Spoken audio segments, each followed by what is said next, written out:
এটা হচ্ছে orchard beach. যারা নিউ ইয়র্কের ব্রঞ্জে থাকেন তাদের এবং যাদের বাচ্চা আছে তাদের জন্য খুব একটা আইডিয়াল প্লেস বাচ্চাদের নিয়ে আসার জন্য। তো যারা ফ্রান্সে থাকেন তাদের সুবিধার্থে অর্চার্ড বিচ সম্বন্ধে বলতেছি। এখানে আপনার স্কুল বন্ধের আগের দিন পর্যন্ত ফ্রি এন্ট্রি ফি। এখানে কোনো রয়েছে বিশাল পার্কিং। এখানে পার্কিং গ্যারেজ রয়েছে, পার্কিং রয়েছে, হাজার হাজার গাড়ি আপনি রাখতে পারেন। এবং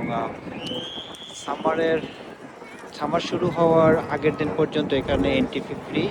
বাট যখন স্কুল বন্ধ হবে, অফিসিয়ালি সামার শুরু হবে, তখন অর্চার্ড বিচে আপনাকে 15 থেকে 16-18 টাকা পে করে তারপরে ঢুকতে হবে। বিশাল সুবিশাল বিচ রয়েছে এখানে। সারাদিন আড্ডা দেওয়ার জন্য মানে খুবই একটা আইডিয়াল প্লেস বলা চলে। বিশাল বিচ রয়েছে এখানটায় এবং ভিউ খুবই মনোমুগ্ধকর ভিউ।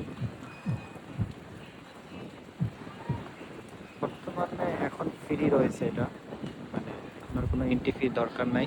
আর অনেকগুলো প্লেগ্রাউন্ড, অ্যাডাল্ট, কিডস, টিনেজ সবার জন্য রয়েছে সুবিশাল বিভিন্ন ধরনের খেলাধুলার সুযোগ সুবিধা। রয়েছে সুবিশাল পার্কিং এখানটায়। এটা হচ্ছে মূলত পেলহাম বে পার্কের একটি অংশ। পেলহাম বে পার্কের নর্থ সাইডটা সম্ভবত, এটার নাম হচ্ছে অর্চার্ড বিচ। আপনারা যারা ব্রঞ্জে থাকেন অথবা ব্রঞ্জে আসেন ঘোরার জন্য দেখতে পারেন।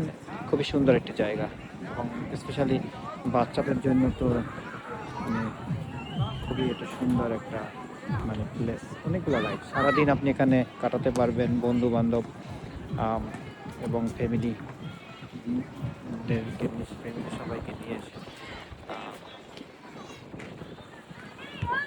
এখানটায় রয়েছে বিচ, সুন্দর বিচ।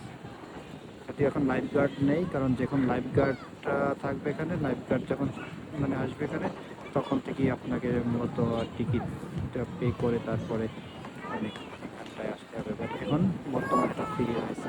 সাধারণত অক্টোবর থেকে মে মাসের তো মাঝামাঝি সময় পর্যন্ত এটা ফ্রি থাকে জনসাধারণের জন্য।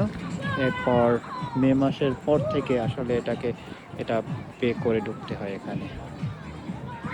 তো যারা আশেপাশে রয়েছেন, ব্রঞ্চে রয়েছেন বা ব্রঞ্চে আসেন ঘোরার জন্য, আসবেন।